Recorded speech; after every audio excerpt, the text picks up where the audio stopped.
What I had left of him was my memories, which were really just sifting through my fingers like sand. And I had imagery. So I saved up my babysitting money and I went and bought like a nice Canon camera, whatever I could afford. I went to Wolf Camera and I went and I put together all my cash and I bought this camera. That's Sarah Rhoads. I'm Cara Duffy, and this is the Powerful Ladies Podcast.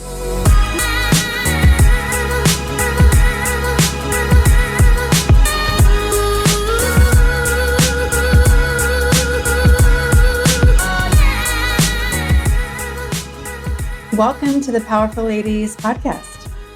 Thank you. Thank you for having me. I'm excited you're here. This is such a great example for everyone listening of opening up a magazine, seeing people that looked interesting and being like, I want to talk to them. We're inviting them to the podcast. Well, thank you. I love it. I'm curious which magazine you opened. It was the Santa Barbara magazine. Nice. Oh, that's great. Yeah, that was a fun story to shoot.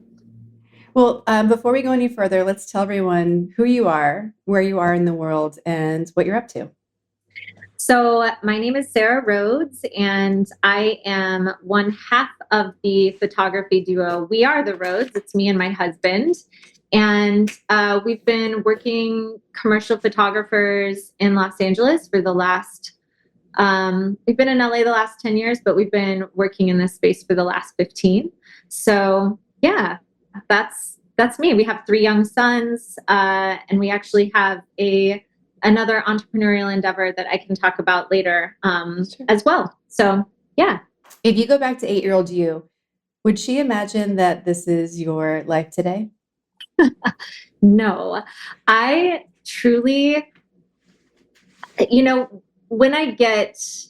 there's always times when we can focus on the wrong thing. Something's frustrating or a client's frustrating or this or that. But the moment I look around at my life and I see all that I have, this beautiful family that I live in Los Angeles. I have this gorgeous backyard. I get to do something creative for my life. I get to work with my husband. My job takes me around the world to do that.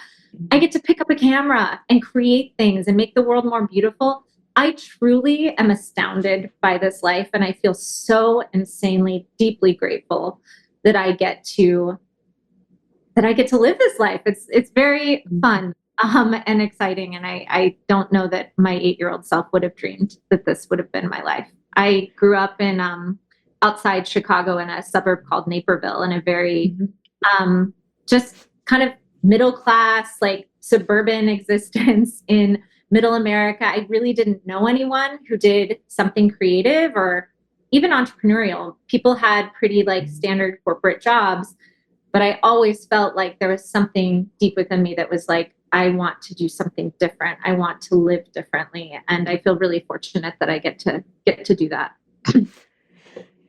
There's so many people who think that they can't have that life you just described, like they can't be creative. They can't make a living that way. And then the idea of working with their partner is a whole other level of, that'd be great, but we might kill each other.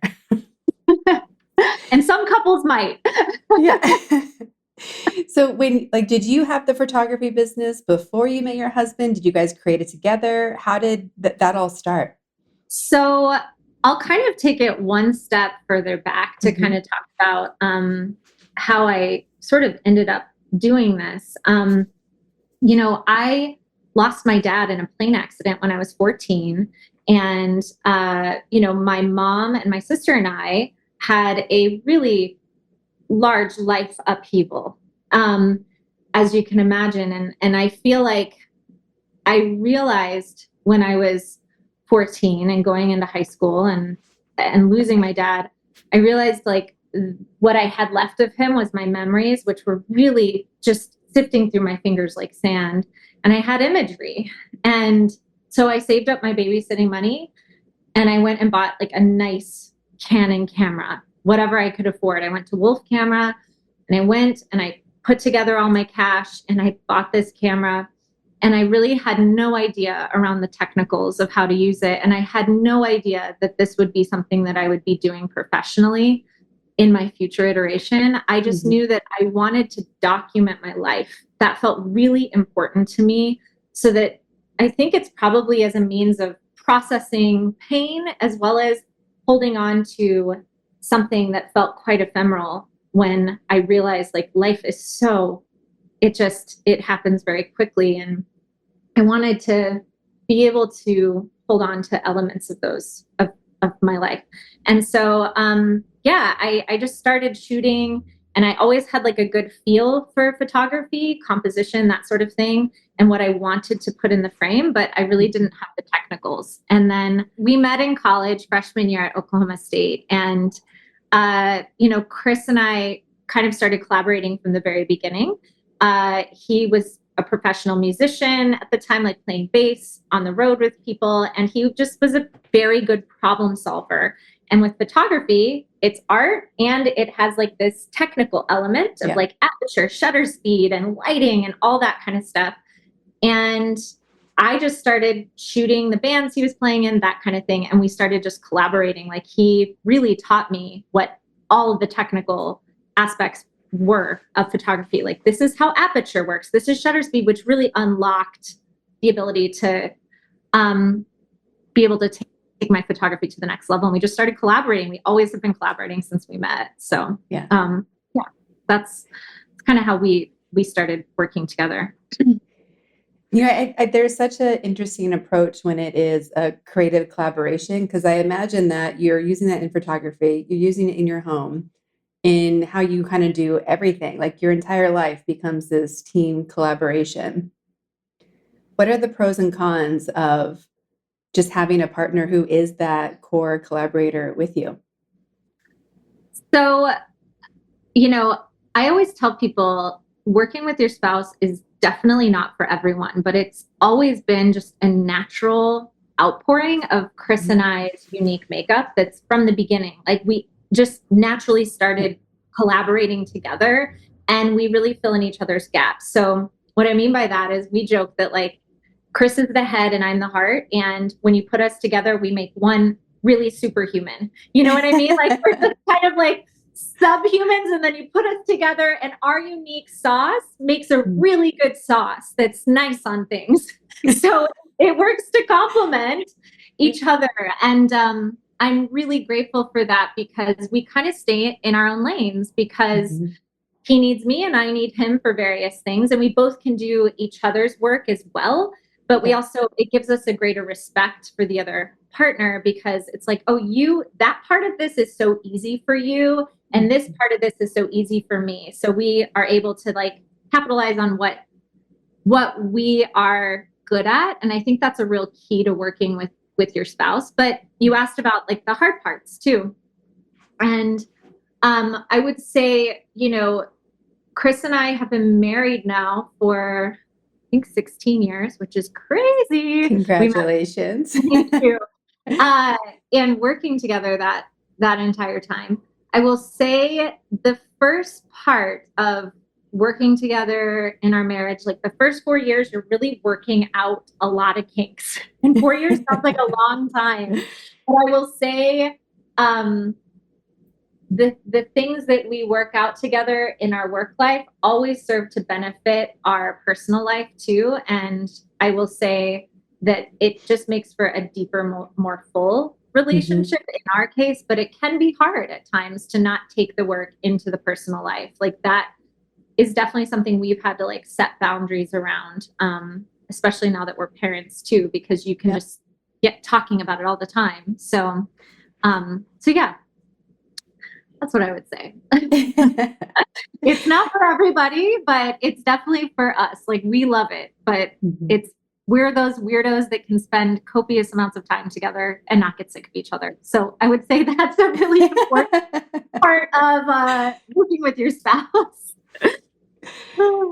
So it's not easy having a business, whether you're with your spouse or not.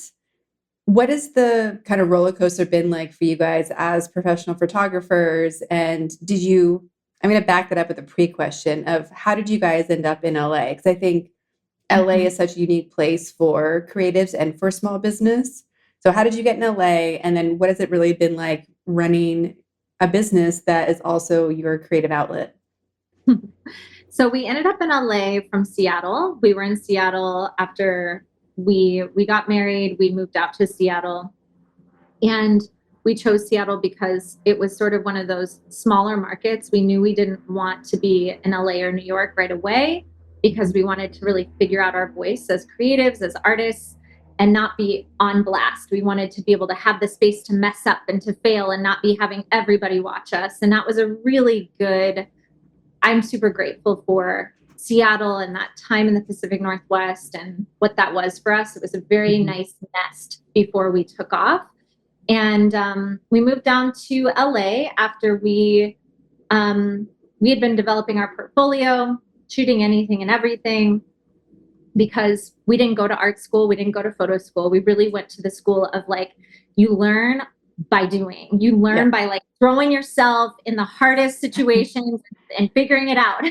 And we started developing our portfolio, and we got a call from Sony when we were 25. And they wanted to bid us on this huge commercial campaign that was global. And we had never bid on something as big as that with a client as large as that. And we shot it. It was over 4 days, and it was one of their most successful campaigns to date. And then we started working with Sony again and again. And then, Facebook called, now Meta, like Motorola, Samsung, Apple, like the brands started coming because we started putting this work out. And then all of our work was shooting either in LA or New York, most of it LA, because it's a lot of lifestyle work on location. And so we were spending so much less time in Seattle. So we ended up here in LA, and that was 11 years ago. We moved here. I will say I was really nervous about moving to LA because I love nature and I like not being in a concrete jungle. I really like the pace of my life, liked the pace of my life in the Pacific Northwest, things like that. But I will say it has totally surprised me, and I love it now. The creative community here is incredible, just in terms of like the people you rub shoulders with that are also on this path of they've chosen the road less traveled a lot of the time, whether it's in the creative space or whether it's in an entrepreneurial space, or a lot of it's transplants. And you can see like there's a relatability on that level that's helped me just on my creative journey and my path. And I'm really grateful that we took the leap and moved here. So I can't remember if that answered your question.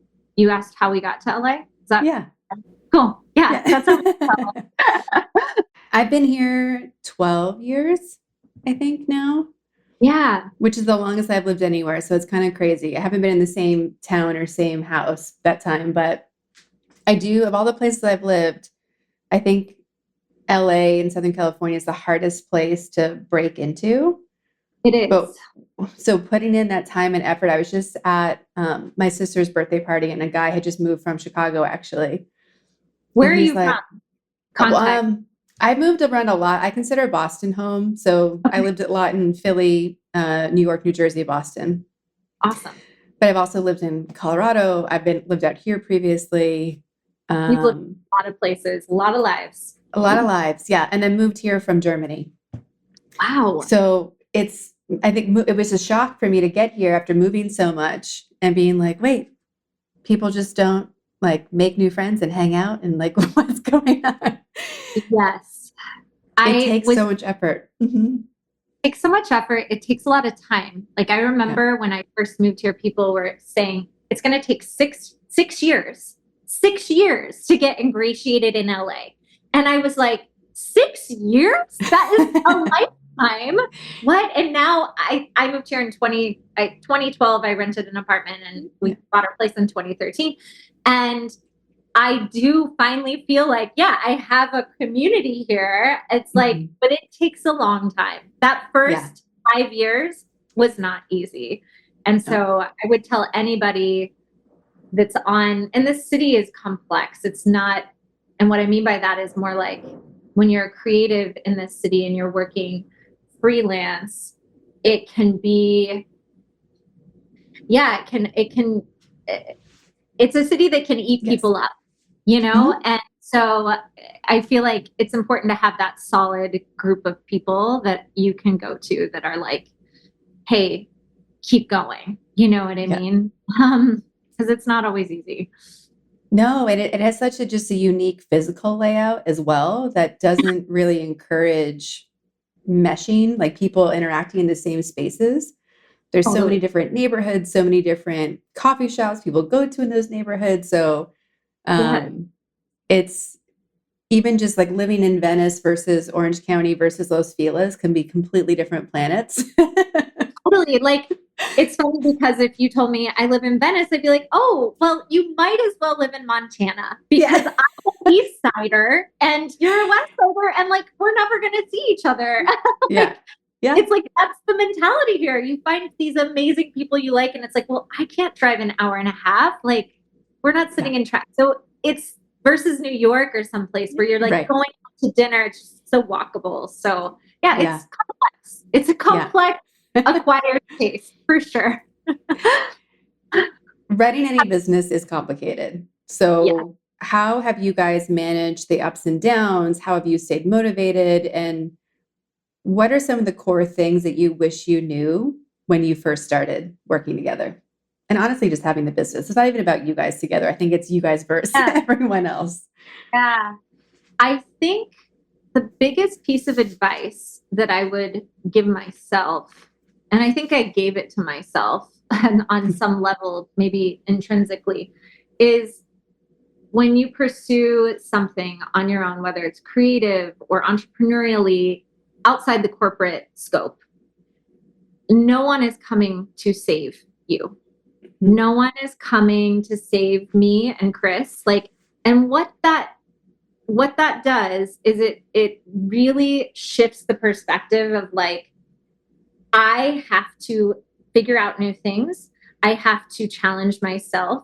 It takes a lot of intrinsic motivation um, to do this. And I don't think that's for everybody, but for the people that have that kind of curiosity to know themselves on a deep level, that determination, that openness to be totally challenged. Because it is. It's like esoterically challenging. It's Yeah. also like challenging on a mental level. There's times when I just feel so out of my depth, have felt so out of my depth.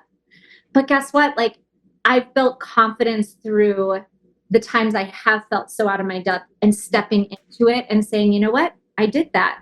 And now I can do it again. And guess what? I can do hard things. I can do other hard things, And so for me, I feel like that's been a really, I don't know, it's challenging, really challenging, but like, I feel like all remarkable things are hard on some Yeah. level, and then you just get better at them and they get easy, But a lot of people don't stay the course, I feel like, through the hard parts. And I'm really glad that we have.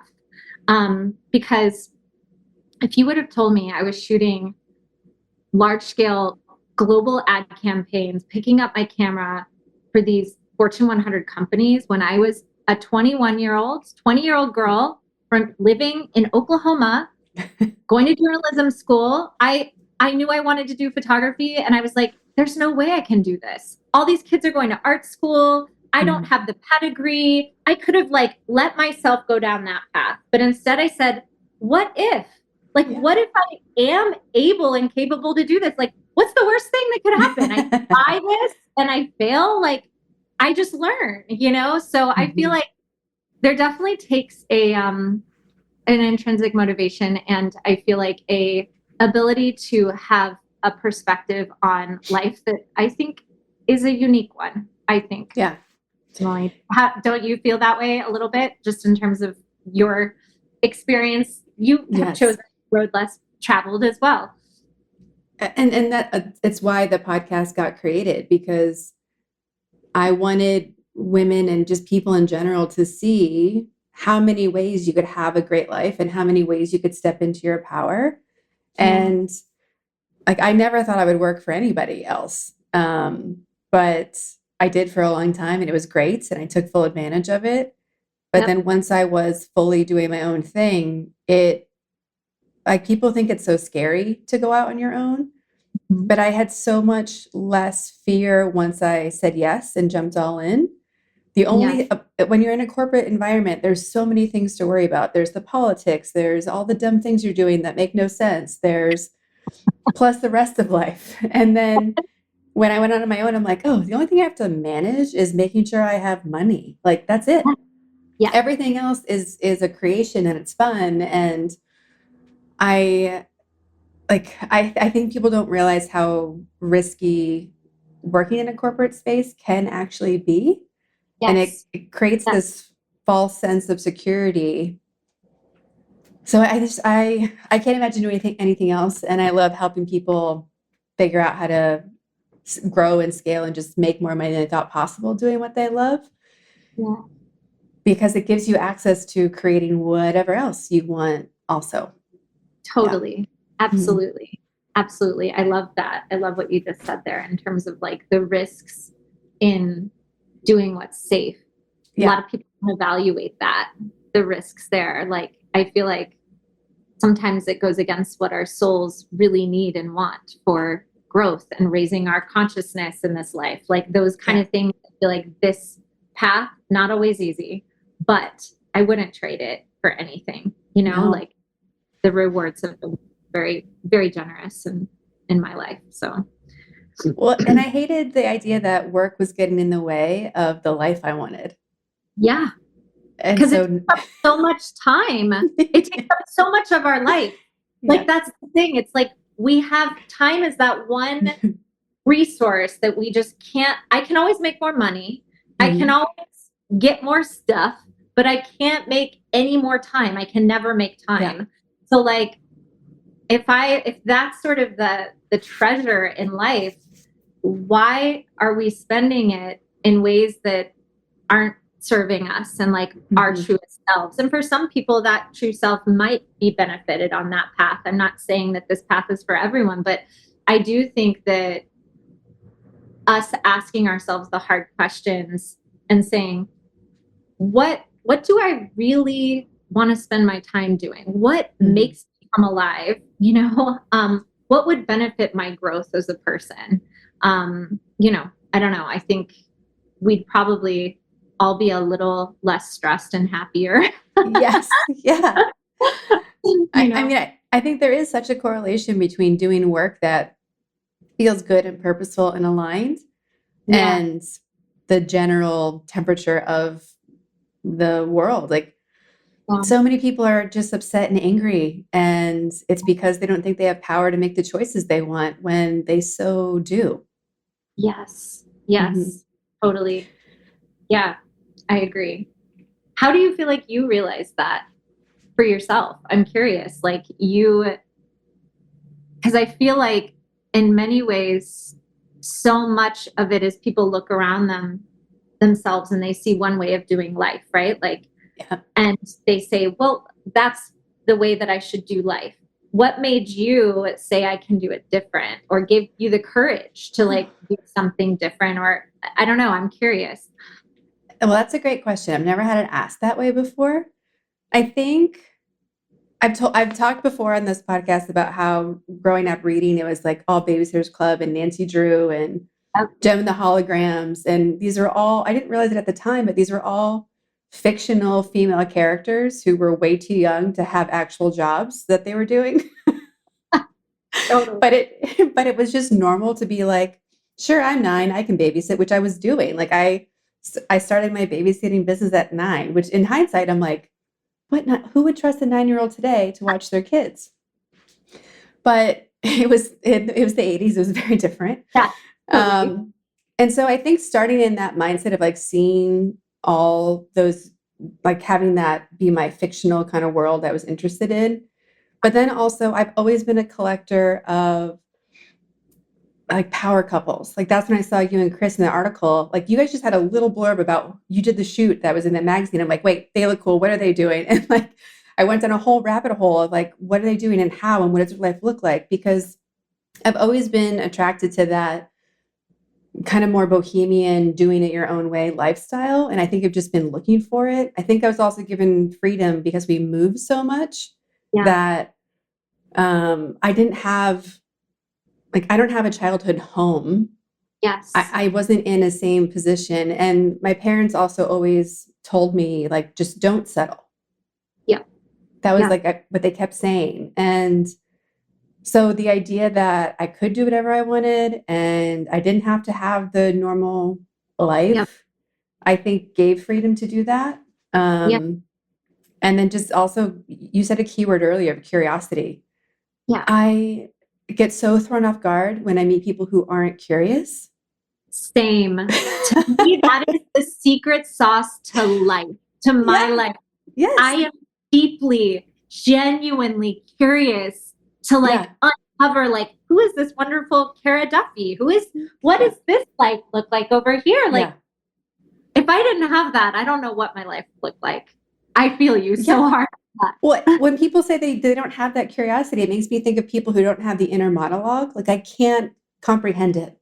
Yeah. And so for me, I've always just been curious about what other people were doing. I've traveled a lot, which I love doing.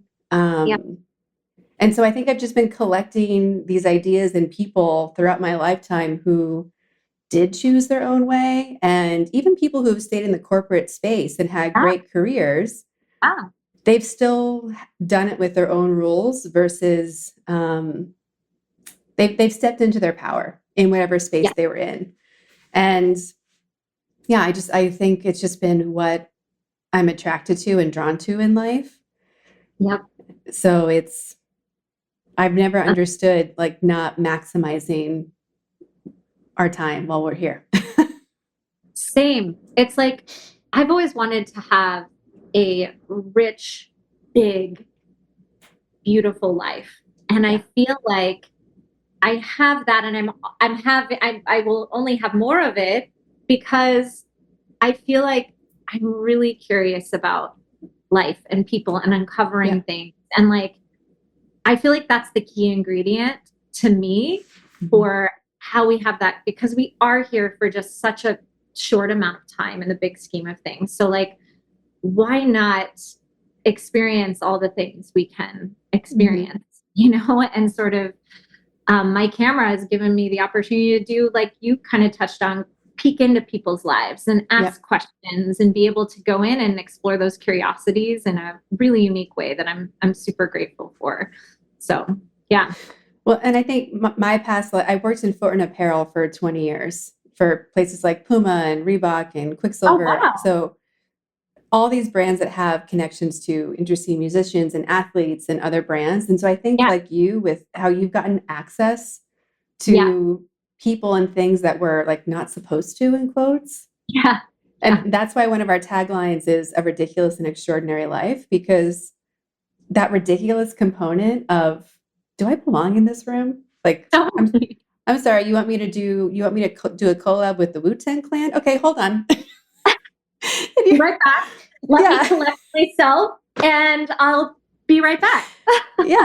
So like, when I moved to LA, when the first week I was here, I moved to work for DC, the skate company. And we were going to the premiere of Waiting for Lightning. Okay. Which, if you haven't seen it, it's an amazing documentary about Danny Way and his skateboarding career and jumping the Great Wall of China. Wow. But I go into this, I'm in an LA theater, I forget which one, to see this LA premiere. It already feels weird and out of body, but it's all skateboarders and people from the action sports community. And I remember sitting down, and in front of me were all these skate legends that I had known of for all these years. And they're like, turn around and be like, hey, I heard you're new. I'm like, what is happening right now? Yeah. Oh my gosh. And it just becomes normal. And I think that's one of the weird things about following a life that you want, like just the people that you've met and got exposed to. And I think realizing early on in my life that the people that everybody want to hang out with sometimes are the least interesting. And then the people who are the most interesting aren't always the ones getting the screen time and the attention. So why do you think that is? What do you think that is? I think that we have a really good marketing, PR, storytelling machine, and anyone can look super interesting. And I think that sometimes the people who are, I've met some amazing creatives who are at the top of their game, or some amazing athletes at the top of their game, and they're so laser focused that their life is a little bit one-dimensional. Totally. I wanted to get to the root of like what you were saying, because I was like, I kind of agree, but I don't know that I fully agree. And I do agree with that. Like to achieve what a lot of those people have achieved takes an immense amount of sacrifice and focus, and they can get so one-dimensional in that process. Mhm. So yeah, I totally. That's interesting. What were you doing in footwear and apparel? Was it like creative direction, or what kind of stuff? I was head of products, so making products, and then moved into operations. So I was never the designer, but I was the like strategist, briefing Wow. design. I dropped out of design school after my MBA once I realized designers didn't make any choices. I was like, no, I want to be choosing. So yeah. Wow. And that was at Puma? You were, Yeah. yeah. I was Wow. at Puma, Stride. I was at a lot of places. It's you move around a lot, I think, in that world, but it was great. I loved it. It was really fun to make things. I worked with super cool people. I got to travel the world without using my own money. So yeah, amazing. Check, check, check. I love it. exactly. I'm asking because the Chris, what we've been working on over the last year and a half, and we'll be launching in August, is a footwear company. I love it. Okay. It's sort of funny that you mentioned that it's a lifestyle footwear company. I'm wearing one of them now. It's like all like slides, clogs, mules, things like that. And yeah, so it's just small world. The footwear world is very like small and kind of funny. But yeah, very cool. Well, what made you guys want to start a footwear company? Honestly, I would never have said like, I want to start a footwear company. It actually came from a place of like the type of shoes that I like to wear. I found that there was none that were like, can you hear me? It says, okay. There was none that met my style meets supportive comfort profile. And I'm like on my feet shooting a campaign.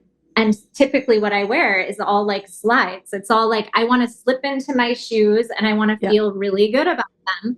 And like, oh, this is supportive. And I would get done with a shoot after like wearing my Gucci slides, for example, the mules. And I'd be like, my back is so in pain. And yeah, anyway, Chris and I basically set out to create a company that he was laughing at me because I would put my orthotics into these type of shoes and it looks terrible. And so Chris and I was like, we can do this better. So we developed a unique way that you can basically completely customize your footwear based on what you want creatively and otherwise. So I'm really excited about it. We have our patents going, and we've been in production mode and design mode and all that. Yeah, I didn't ever set out to go into footwear. It was more just like, hey, we could do this better. Let's try. And it's just been fun because now we can really utilize our skill set for our own brand as well. So, which is cool. So, well, I love that the universe, again, I had no idea that you were making shoes. You had no idea I worked in shoes. And then I'm just like, we should talk. And I'm like, okay, now I know why. Yeah. How funny. I really do feel like it's so crazy, Kara, because when we set out to do this, it was very much like just him and I. We got a 3D printer. We started 3D printing things and just playing with things. And I swear the universe has just put the right people, like at manufacturers or other amazing founders that are women that I like have shot their campaigns. Like they've helped me. Like they've been like, oh, this is an amazing idea. What you have here is great. Let me help you. Let me introduce you to this and this. And I feel like, again, it's just played on my insatiable curiosity for life. And I'm learning so much. And again, out of my depth in many ways, but also learning in the process and rising too. And it's been a wild ride. I just actually got back from Hong Kong and China and meeting with some of our suppliers and all that good stuff. So I'm sure you've made many trips over to that area of the world because everybody in my hotel was in footwear. No, I used to go 2 to 4 times a year, Yeah. and I haven't been to Asia since I started this business, actually. I haven't been to Asia, and I need to go back. Like, I miss it. And I have Yeah. friends that live there. A lot of people have been moving to the factories from the big companies instead. So Wow. That's it just cool. makes it faster and easier when you can design something at 8 a.m. and see a prototype by lunchtime.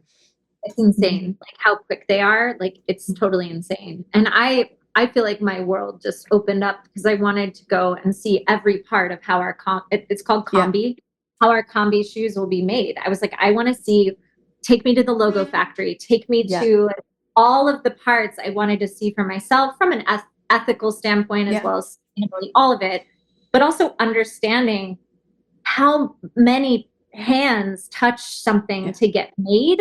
I felt like I was like pulling back a curtain that so few get to see of like how tangible Yeah. things are made in this world. It was really powerful and illuminating. So yeah. Anyway, we've No, totally gone off the rails of this interview, but I love it. This is yeah. There's no rules here. yeah, great. Yeah. Yeah. Well, I think so. A segue back into the theme of this podcast, right? Is what do the words "powerful" and "ladies" mean to you, and do they mean something different when they're next to each other versus not?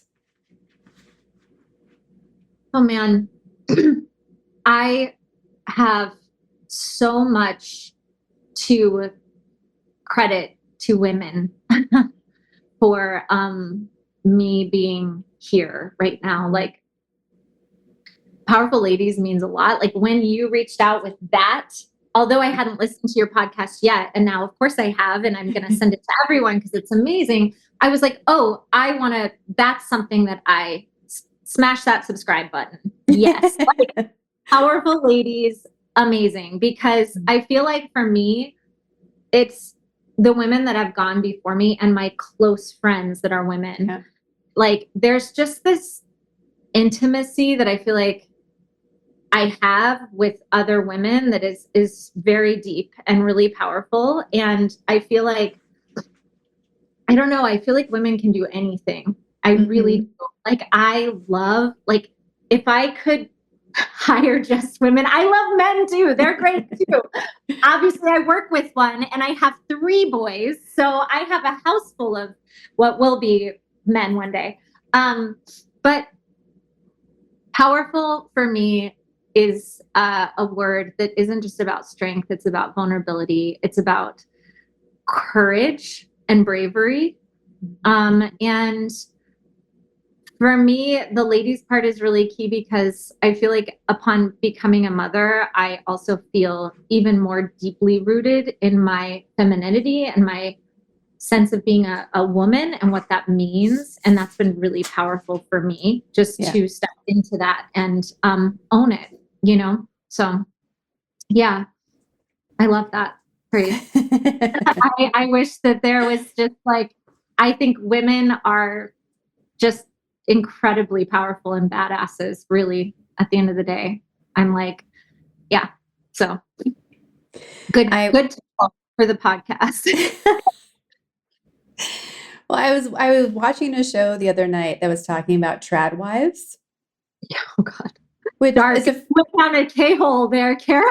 I did. I had never heard of that phrase before. I'm like, wait, what is this? And like, I was just so intrigued by this idea. And these women who had advanced degrees, who had careers before they got married, were saying that they weren't feminists.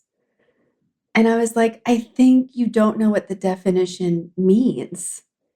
And I think it's so interesting that most of the powerful women I know have really embraced all the components of what makes them a woman. Like it's you're not losing femininity by stepping into your power. You're not losing the heart and the caring and all the traditional female descriptors because you are taking up the space that you are capable of taking up. And I was just looking at watching these women talk about why they've chosen a traditional housewife role. And it wasn't that they chose a traditional housewife role, because that is like, cool, you want that, great.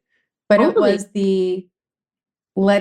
it was how their husbands were treating them and giving them an allowance and not letting them make the final choice and decisions. And like, there wasn't an equal partnership. It was a disempowered place to work Yes. from. Is an empowered one. And like what you're saying Mhm. is, yeah, like if you want to work from the home is what I call that, because Yeah. it is work. Yes. Like Family CEO. family CEOing is not anything to slouch at. That is a No. more than full-time job. But there's a difference between coming at that from an empowered place and coming at it from a disempowered place. And I feel like that's what Yeah. the try thing for me, the rub there is sometimes it feels like it's coming from a disempowered place. Mm-hmm. Yeah. Agree. You know, and yeah. There's a really good book. I don't know if you've read it called We Should All Be Feminist. Mm-mm. Have feminists. I have it on my bookshelf. I don't know where it is. But yeah, it's a very short book. And all of my boys will read this when they turn 10. You know, I'm gonna be like, it's just such a quick read and it's so powerful because I think, and I made my husband read it too, who is a feminist. Obviously, we're partners, like, Yeah. but there's a patriarchy in our society that we live within. And I think that's part of the bond I've been able to create with other women is sometimes without even being aware Mm-hmm. that you're playing into the patriarchy, like there's an experience of being a woman that you are attuned to. And so I feel like having other women to say, hey, I felt this way, and how can we work from a place of empowerment versus empowerment? So that book is very, very powerful. It's great. And he read it too and was like, oh, this is a really fresh, hot take on what it means to be a feminist, because I feel like that term has gotten pretty politicized over the years. Yeah. And it's unfortunate because it's really just about equality, like making not sameness. I don't want to be a man. He doesn't, I don't want attributes of that. It's just about valuing human beings on like the human level of like, how can we value life? Yeah. You know, like on that level, that's to me what it means to be a feminist. Like, you know, like, which I feel like everyone I would hope would agree with that if you remove the politics and the dogma and the stuff associated, you know? So anyway, that's my feminist soapbox, but So we ask everyone on the Powerful Ladies podcast where you put yourself on the Powerful Ladies scale. If 0 is average everyday human and 10 is the most powerful lady you can imagine, where would you put yourself today and on an average day? man, honestly, I say this with absolutely no ego. I say it with absolute humility, but I feel pretty empowered as a person. I feel really grateful. And empowerment to me means freedom of choice, freedom of time, freedom of like being free to move through my life in a way that of my choosing. And I feel really empowered in that way.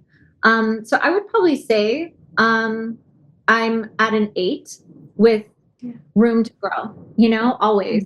But that hasn't always been the case. Like I will say I really am intentional about trying to work on myself in those ways, like so that I can be more courageous, that I can face my fears with like more courage and say, you know what, like how can I step into this? And I feel like that the more I step into those fears, the more empowered I become.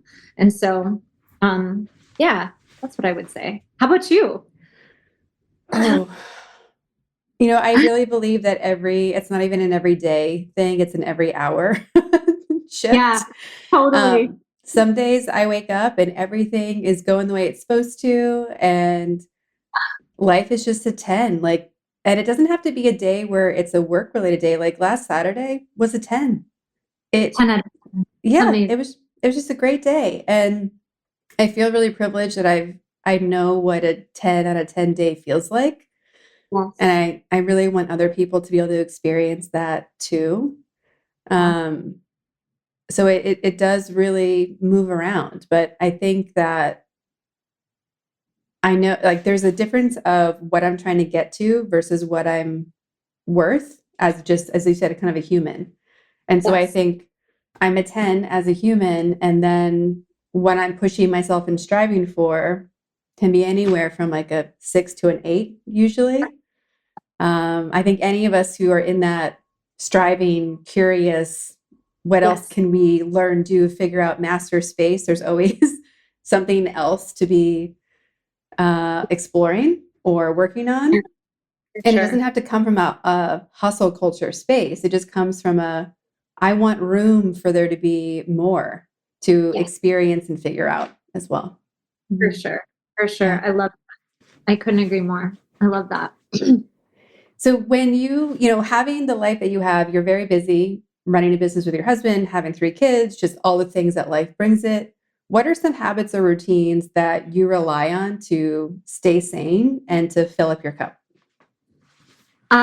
For me, motherhood really, really dumped my whole habits upside down my whole life. Mhm. And now my youngest is almost 3 in June. So my oldest is 7. And so I finally feel like I'm back to regaining my autonomy. And the biggest way that I feel like has gotten me back to that is getting into my body every single day. 30 Mhm. minutes. That's all that 30 minutes. Just like if I can get outside and get in my body, I'm winning at life. Mhm. So like today, I really didn't have that much time this morning, but I was like, you know what? I'm just going to do a short little walk around the neighborhood, just an immediate reset for me. On good days, this was out because just before I talked to you, I read 4 pages of The Power of Now, like almost every day. I try to. And Mhm. I've read this book. I mean, I don't read it like Yeah. reading. I do it in almost like some people would call it like a daily devotional type Mhm. style.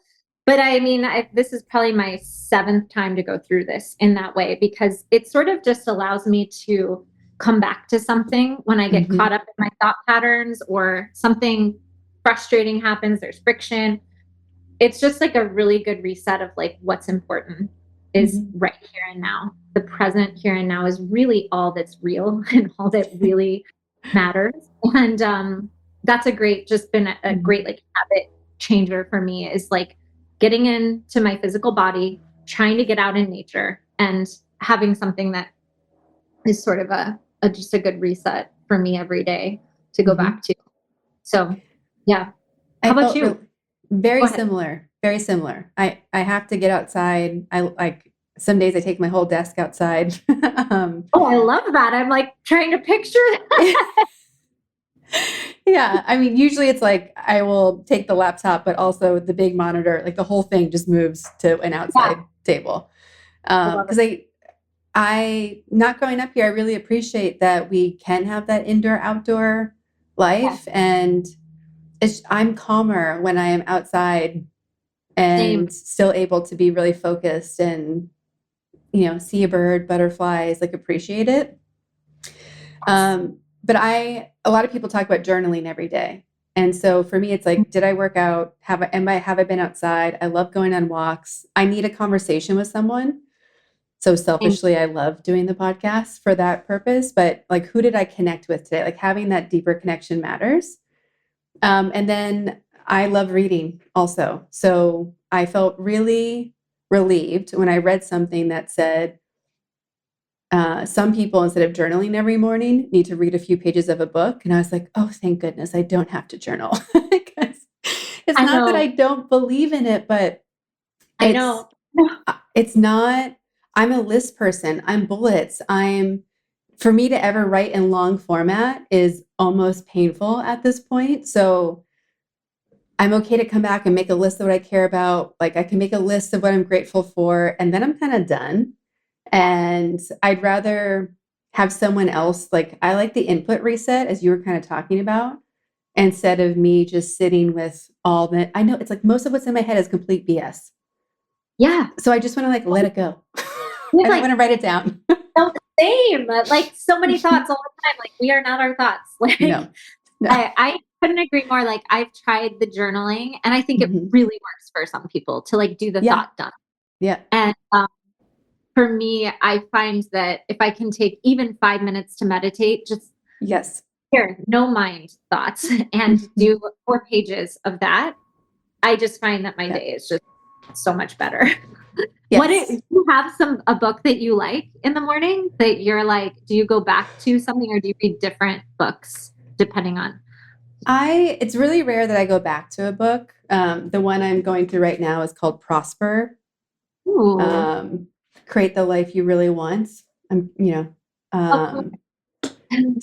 come in. Chris was saying hi. He just walked in. He has to like run out the door. But hi, nice to meet you. I know you're running. Yeah, I gotta go. Okay. Prosper. Okay, I wrote it down. Yeah. So just kind of getting into that, I got to meet Randy Garn, one of the authors, a couple weeks ago at a conference, and I want to start my day with thoughts that are in alignment with the life I'm creating. So even if the book I'm reading is more of a novel, I might just even listen to a podcast for 5 minutes. Sometimes I'll bring my phone in the shower with me. I'm like, just give me some good reminders of what life is really about, whether I'm listening to it or reading it. And so sometimes it's even Tony Robbins, like 5 minutes of Tony Robbins, and you're like, okay. Do you have a podcast? What is the podcast you've been liking right now? Do you have any? Yeah. And my team got mad at me the other day because all the podcasts I listen to, they're all like men's podcasts. Like I don't listen to. Honestly, though, that's the thing. We need more women leading podcasts. Yeah. We need like Mel Robbins. Yeah. Is the female version of Tony Robbins a bit. I like her. Yep. I'll comment on her, but like I actually wish Sarah Blakely would do one as an entrepreneur. I really love and respect what she's built. I've like seen her master classes, all that, but like women who are like have shifted their perspective and are aligned, and like so it's not about that it's a man or a woman. You're just exploring. I'm the same. I get it. Yeah. Sorry, I didn't mean to interrupt you. The podcast. Oh, no. So, not at all related to, like, they're more fun, but I love listening to Smartless, Obsessed. I'm always listening to those. I often, if I'm on my walk, that's what I might be listening to. So I look like a crazy person laughing to nobody but myself and walking. I love Rich Roll, his podcast. Oh, he's great. Yeah, he's great. I love How I Built This. Yep. School of Greatness, I listen to once in a while. Armchair Expert. Yep. They live straight from me. I see that. I'm trying to think. There's a female one that you may like that is like a it's like a How I Built This, and I'm looking it up on my phone here. Second Life. Have you listened to that? Nope. That is completely females who have basically reinvented themselves, like had one trajectory and then had a second life. And it's really great. I think you'd like it. Okay, awesome. And then I do the female podcast I listen to once in a while, To Be Magnetic. Oh, I've never heard of it. I'll write it down. And then I just also met Jen Gottlieb, and she revamped her podcast, and it's good. Like I was listening to it the other day, met a new person through the podcast. I was like, ooh, I'm going to start following them now. Why do I know that name? Why do I know that name? She and her husband have a company where they're doing brand building. She's a speaker. Okay. She's been on a bunch of other podcasts. She just had like Cody Sanchez on hers recently too. Oh, so she's in that mix of all these people. Mm-hmm. Totally. That's great. Yeah, we listen to some things. Yeah. So yeah. Well, this has just been such a delight. So to make sure we don't run over too far and give you your day back, I know how busy you are. First, where can everyone find you, follow you, support you, hire you if they want to? Yeah. So We Are the Rhoads. It's We Are the, and then RHOADS. You can find us on Instagram at We Are the Rhoads, our website, wearetherhoads.com. And then to keep up with our next entrepreneurial endeavor, that is Commbi, Combi. So it's Commbi.co. And our Instagram for that is Commbi_official. So yeah, so that's that. And I love talking to you. This has been such a delight. I'm like, I wish that we could just go grab coffee now and actually just, continue talking. It was really, really nice to chat with you, Kara. Thank you so much for having me. Yeah, of course. And I'm up in LA a lot, so we'll figure out a way to get a coffee or grab a dinner. But then Yes. before we let you go, how can we help you? What do you need? This is a big, powerful community, and I really believe that we never know who has the key that we want. So how can we help? Well, we'll be launching our brand in August. So I'd love to I can send you guys a special coupon when the Sure. time comes for launch or whatnot. And that's kind of the biggest thing right now is just is that. And this was great. I Yeah. mean, anything else that's like immediate, but thank you so much for Yeah. um, creating the space for this. I think it's really important. And I love shining a light on what women in all phases of their careers are doing because empowerment looks different across a wide spectrum. So It really thank you does. for showcasing mine today. I appreciate it. You're so welcome. And yeah, thank you so much for starting my day out. We do 4 podcasts in a row, and I don't know often the people I'm going to talk to. And this has been it's been so nice to meet you. So I'm excited to stay connected, and we'll go from there. But thank you so much. Thank you, Kara.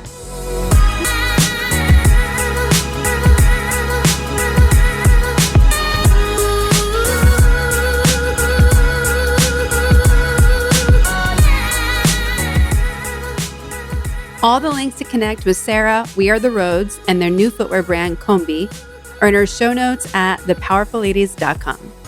Subscribe to this podcast wherever you're listening and leave us a rating and review. Join us on Instagram at Powerful Ladies, and you can connect directly with me at karaduffy.com or Kara_Duffy on Instagram. I'll be back next week with a brand new episode. Until then, I hope you're taking on being powerful in your life. Go be awesome and up to something you love.